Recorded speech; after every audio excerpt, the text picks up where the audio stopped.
Hello, so today I want to show you a lighting technique that I've learnt when shooting this two-person conversation scene from the short film that I shot a couple months ago. So it's between this character and this character in sort of like a classroom at night.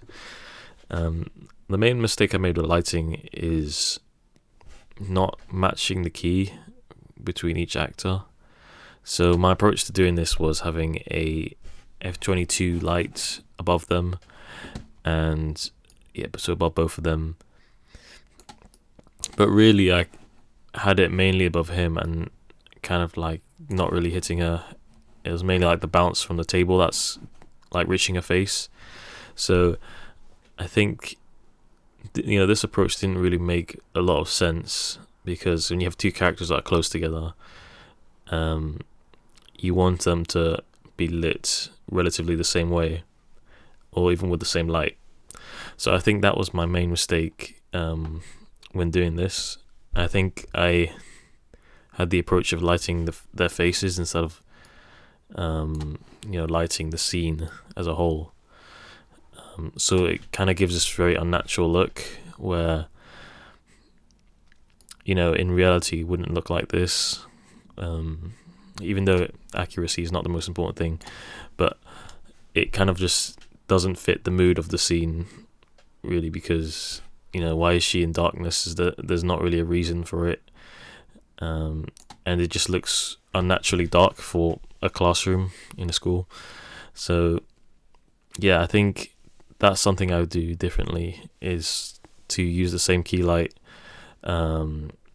either position it then between them, or use a bigger source of lights, or have two of the same lights for each, one for each character, matching the key light. Because when the characters are this close and having a conversation, it really takes the audience out, I think, when the lighting doesn't match like this, especially like if there's no reason for one to be darker than the other. If there's a reason for it, then it makes sense. So another thing that I've learned is exposure. So that there's quite a bit of noise in this image. I think there's not enough ambience that I used, so it's very kind of like gives a spotlight effect to him, because the background is so dark. It's not really like the lights are on, if that makes sense, which is a fine if you want to give like a moody kind of low light environments, but there's no practicals in the background, and I think that would have helped a lot if I wanted to do that kind of look. But yeah, because of that, I mean, what I was going for was more like these lights were coming from the ceiling, so the lights will be on, and you can see lights from behind her. So I think just bringing the ambience up would have helped a lot. So another thing that I've learned is the importance of creating separation, with the actors in the background, using exposure levels, as in this background light here is like an actual light. It's not a practical that we put in. And because I used that and kind of like brought up the exposure of that, so that the room would look brighter, and also it help expose it more. But the fact that I didn't use a practical one, I just used the actual light there, meant that everything was brought up together. So you see like the white walls on the background. A lot of the ceiling in the background is all just brought up. That door as well. So that creates a lot more of a flat look, as in everything is more evenly exposed, which I didn't think I should do. I think I should have used either a practical, or just kept the walls darker and really directed the viewer's eye to here, which is where we should be looking. So yeah, I think that's another thing.